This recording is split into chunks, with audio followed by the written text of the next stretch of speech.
Selamat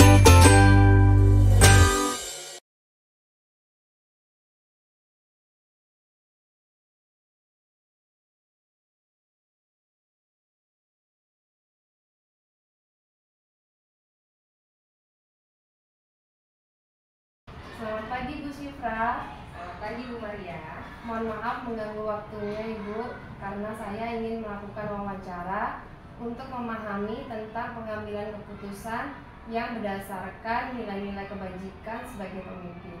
Bagaimana Ibu? Baik Bu Maria, saya akan mencoba menjawab dengan sebaik-baiknya sesuai dengan pertanyaan dari Bu Maria. Silakan Bu Maria bisa mulai. Baik, terima kasih Bu Sifra.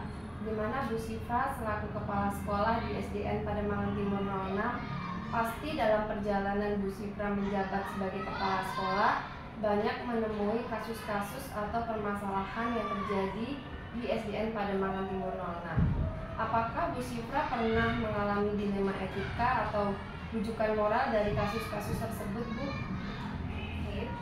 Dalam perjalanan sebagai kepala sekolah, dalam memimpin pasti banyak menemui permasalahan-permasalahan baik dari guru, murid maupun orang tua. Karena memimpin banyak beda, kepala beda, pemikiran beda, keinginan beda persepsi, yang mana permasalahan tersebut membuat kita dilema. Karena kebenturan dengan aturan, tetapi di sisi lain kita juga harus mempertimbangkan, melihat dari berbagai aspek dan sisi. Maka dari itu kita sebagai pemimpin, kita dituntut untuk bijaksana dalam mengambil keputusan. Baik Bu, jadi Ibu banyak dihadapkan pada permasalahan atau kasus-kasus yang berbenturan dengan peraturan, tetapi di sisi lain juga harus mempertimbangkan rasa kemanusiaan ya Bu ya. Nah, salah satunya itu permasalahannya seperti apa Bu? Salah satunya dalam pengambilan keputusan untuk membuat siswa murid kelas 1 melebihi KKM saat pengisian rapor. Agar menghindari tidak naik kelas, setiap anak mempunyai kemampuan yang berbeda-beda, yang mana ada bisa mengikuti pelajaran dengan baik, ada pula yang kurang baik bisa mengikuti pelajaran. Apalagi murid yang belum bisa membaca dan menulis dengan lancar, otomatis akan kesulitan dalam semua mata pelajaran yang berimbas pada nilai di bawah KKM. Jika sesuai aturan, maka akan banyak murid yang tidak naik kelas. Tetapi di sisi lain kita juga harus mempertimbangkan perjalanan selama proses belajar mereka. Jika kita tidak bisa naikkan dia kelas 1, bisa jadi akan mematahkan semangat mereka untuk belajar. Jadi sebagai kepala sekolah, saya harus membuat keputusan dengan memilah dari berbagai aspek dan sisi. Apalagi sekarang transisi PAUD. Ya, transisi PAUD itu anak tidak dipacu untuk harus bisa kalkulasi, menghitung, membaca, tapi prosesnya dari situ dia bisa dari dia tidak bisa menjadi bisa. Oke, baik Bu Sifra. Kemudian bagaimana Bu Sifra dapat mengidentifikasi dari berbagai kasus-kasus yang ada, apakah kasus tersebut masuk ke dalam dilema etika atau bujukan moral, Bu?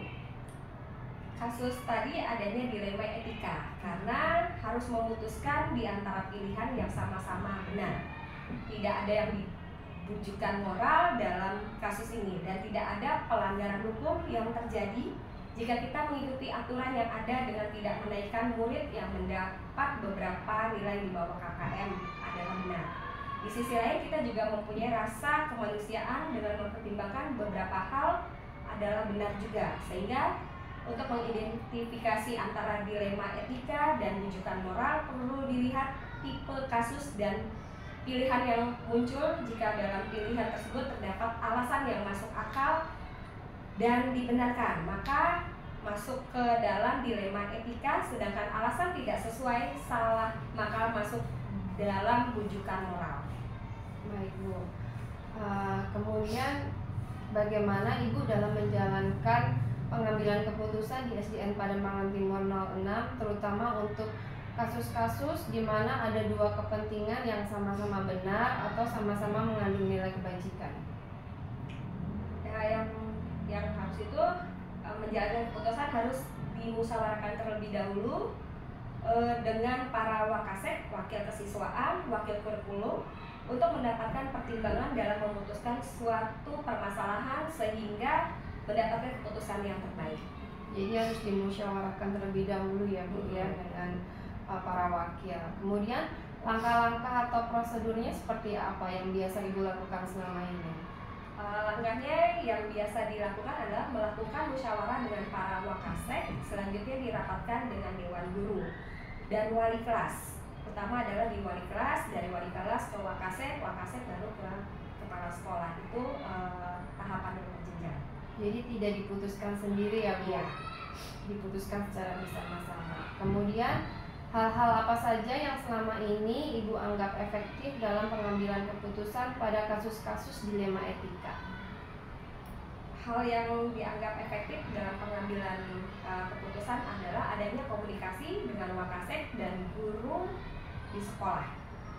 Jadi diharapkan dengan komunikasi itu tidak ada miskomunikasi ya Bu ya? Jadi benar-benar bisa jelas dengan adanya komunikasi. Kemudian Bu, hal-hal apa saja yang selama ini menjadi tantangan dalam pengambilan keputusan pada kasus-kasus dilema etika? Tantangannya dalam pengambilan keputusan adalah kurangnya ketegasan jika dihadapkan dengan persoalan yang melibatkan kemanusiaan.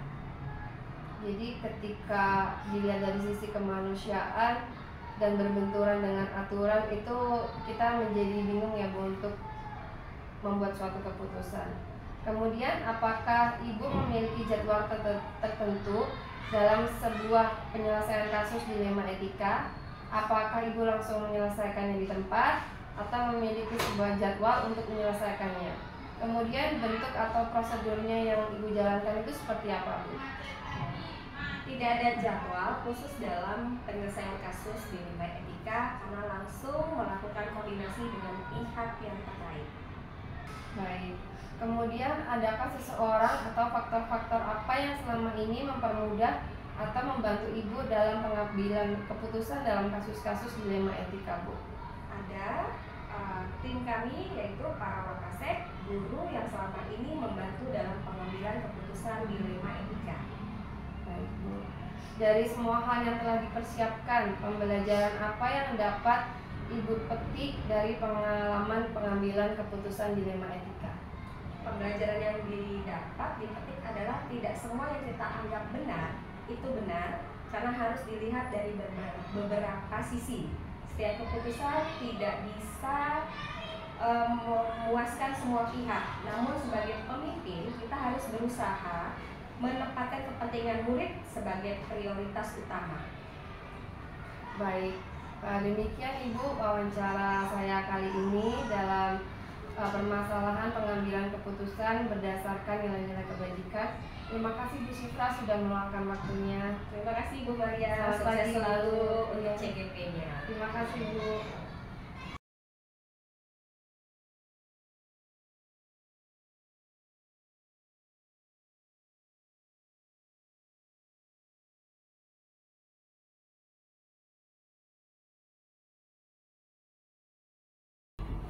Selamat siang Bu Jumitri. Selamat siang. Bagaimana kabarnya Bu? Alhamdulillah baik, segar setelah kita libur panjang berapa hari ya. Mohon maaf Ibu mengganggu waktunya. Di sini saya akan melakukan wawancara untuk memahami proses pengambilan keputusan yang berdasarkan nilai-nilai kebajikan sebagai pemimpin. Bagaimana Ibu? Insya Allah siap. Saya akan berusaha membantu apa yang dibutuhkan oleh Bu Maria. Ya, mudah-mudahan lancar. Oke. Ya, terima kasih Ibu. Nah, Bu Jumitri selaku Kepala Sekolah di SDN Pademangan Timur 03, pasti dalam perjalanan Bu Jumitri menjabat sebagai Kepala Sekolah banyak menemui kasus-kasus atau permasalahan yang terjadi di SDN Pademangan Timur 03. Apakah Bu Jumitri pernah mengalami dilema etika atau bujukan moral dari kasus-kasus tersebut Bu? Oh ya baik.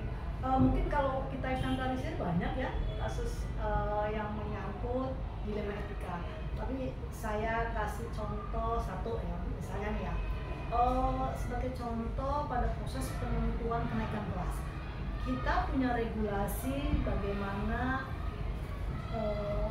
kriteria kenaikan kelas. Nah, jadi di sisi regulasi sudah pasti kita menggunakan itu. Tetapi terkadang ada unsur pertimbangan sosial ekonomi, kemudian ada unsur wali murid. Nah, terkadang inilah yang dimaksud dengan adanya dilema etika tersebut. Ya, itu salah satu contoh ya. Contoh yang lain masih beberapa banyak di kasus. Oke, baik Bu. Dari permasalahan tersebut, kemudian bagaimana Bu Jumitri dapat mengidentifikasi dari berbagai kasus yang ada, apakah kasus tersebut masuk dalam dilema etika atau bujukan moral itu bagaimana ya? Kita akan bisa menentukan ini termasuk kasus dilema etika atau bujukan moral ketika ada benturan antara regulasi dan kebijakan pribadi. Jadi ketika kita ketemu kasus, entah itu wali murid atau mungkin kasus itu berasal dari guru, sedang guru. Nah, ketika kasus itu terjadi benturan antara regulasi dan kebijakan pribadi, maka itulah yang merupakan dilema etika atau dilema moral. Kita bisa bilang kenapa kok termasuk kategori bujukan moral karena itu. Jadi ketika dilema etika itu juga dihadapkan pada pilihan yang sama-sama benar ya Bu ya. Kemudian selama ini bagaimana Ibu menjalankan pengambilan keputusan di SDN Pademangan Timur 03, terutama untuk kasus-kasus di mana ada dua kepentingan yang sama-sama benar atau sama-sama yang mengandung nilai kebajikan? Ya, nah itu yang sering ya, itulah pentingnya atau sekolah harus bijak dalam menentukan. Jadi ketika saya menjalankan keputusan itu yang udah jelas regulasi yang kita tambahkan berdasarkan regulasi yang ada. Ketika menemukan dua kepentingan yang sama-sama benar, jika dua-duanya bisa dijalankan bersamaan, kenapa tidak? Nah itu yang kita lakukan. Nah, maka ketika dua-duanya kok kita pertimbangkan sama-sama benar, oke, kita berjalan bersama. Tetapi jika harus memilih salah satu, maka akan saya buat skala prioritas dengan pertimbangan dari berbagai pihak. Mungkin kalau kepala sekolah ya dengan wakil, atau mungkin guru senior, atau mungkin guru yang lebih kompeten di bidang kasus tersebut. Jadi tidak memutuskan sendiri ya, bekerja sama dengan pihak yang lain. Kemudian langkah-langkah atau prosedur yang seperti apa yang biasa Ibu lakukan selama ini? Ya, kalau kita menemukan hal tersebut tadi, pertama yang saya lakukan adalah mengidentifikasi dulu masalah yang ada tersebut. Kita identifikasi dulu masalah itu, kemudian kita konfirmasikan atau kita matchkan dengan regulasi yang ada, mana yang melanggar, mana yang sesuai. Nah, jika membutuhkan kebijakan, maka diambillah keputusan atau kebijakan yang tidak bertentangan dengan regulasi. Jadi kita pakai kebijakan, tapi tadi karena pertama regulasinya yang kita pakai, jadi kita matchkan. Selama tidak bertentangan, maka ambillah kebijakan tersebut. Nah, ketika mengambil kebijakan ini, selalu berusaha tidak merupakan pemikiran pribadi saya, tetapi kepentingan bersama. Jadi kita bisa bermusyawarah dengan sekolah atau guru-guru yang baik. Jadi walaupun mempertimbangkan di sisi lain, tetap regulasi itu nomor satu ya Bu ya. Kemudian hal-hal apa saja yang selama ini Ibu anggap efektif dalam pengambilan keputusan, terutama pada kasus-kasus dilema etika? Untuk kasus dilema etika ini, pengambilan keputusan yang menurut saya paling tepat adalah menggunakan skala prioritas. Karena kalau skala prioritas setelah itu berarti kan yang kemungkinan terbaiknya, banyak kebaikannya dibanding keburukannya, atau mana yang lebih harus didulukan dibanding yang tidak. Nah, dari skala prioritas tersebut diambil keputusan yang paling banyak sisi kebermanfaatnya bagi banyak pihak. Jadi kebaikannya lebih banyak daripada kekurangannya. Itu yang selama ini efektif. Kemudian Ibu, apakah Ibu memiliki sebuah tata kala atau jadwal tertentu dalam sebuah penyelesaian kasus dilema etika? Apakah Ibu langsung menyelesaikannya di tempat atau memiliki sebuah jadwal untuk menyelesaikannya, maupun bentuk ataupun prosedur seperti apa yang Ibu Jumitri lakukan? Oke, kalau mau ditanya tata kalah, ada yang memang kasus-kasus yang memang biasanya muncul akan rutinitas. Artinya di tata kalah tertentu atau di timeline tertentu muncul.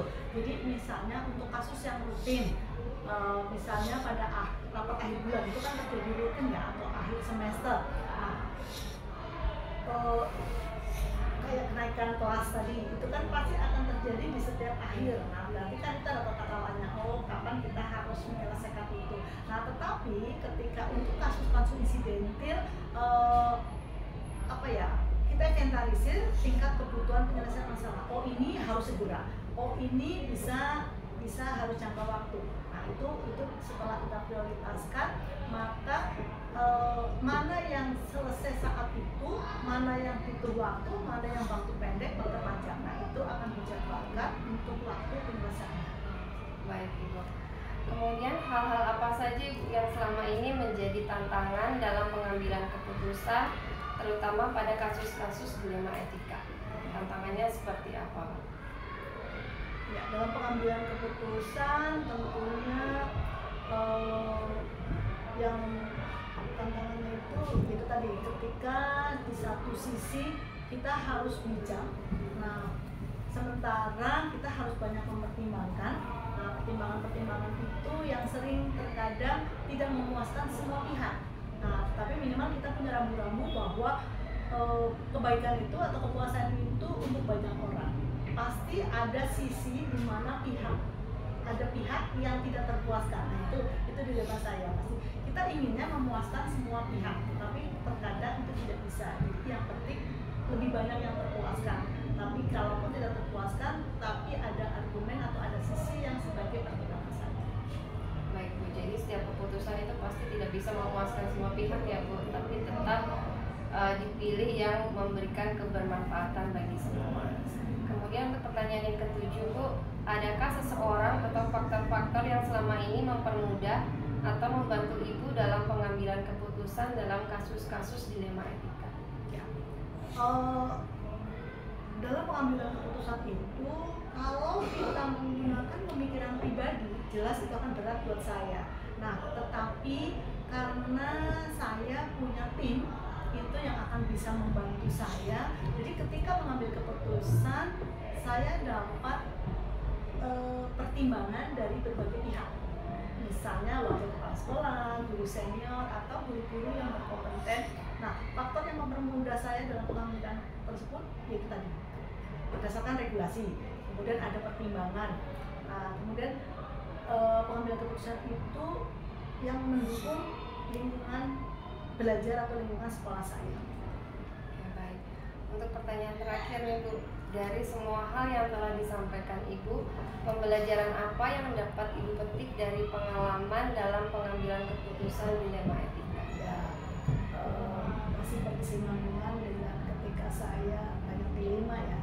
Dari situlah bisa diambil pembelajaran buat saya, harus pandai-pandai membuat keputusan yang bijak untuk banyak pihak. Jadi karena kita kan pelayanan terhadap guru, wali murid, siswa, jadi artinya ketika belum tepat dalam pengambilan keputusan, maka harus siap untuk melakukan evaluasi. Jadi ketika pengambilan keputusan menurut saya ini sudah dominannya itu memuaskan banyak orang, tetapi ketika dievaluasi ternyata kurang, ya saya harus siap untuk membuat evaluasi di tahapan berikutnya. Oke, luar biasa sekali Bu Jumitri, terima kasih untuk kesempatannya, untuk waktunya.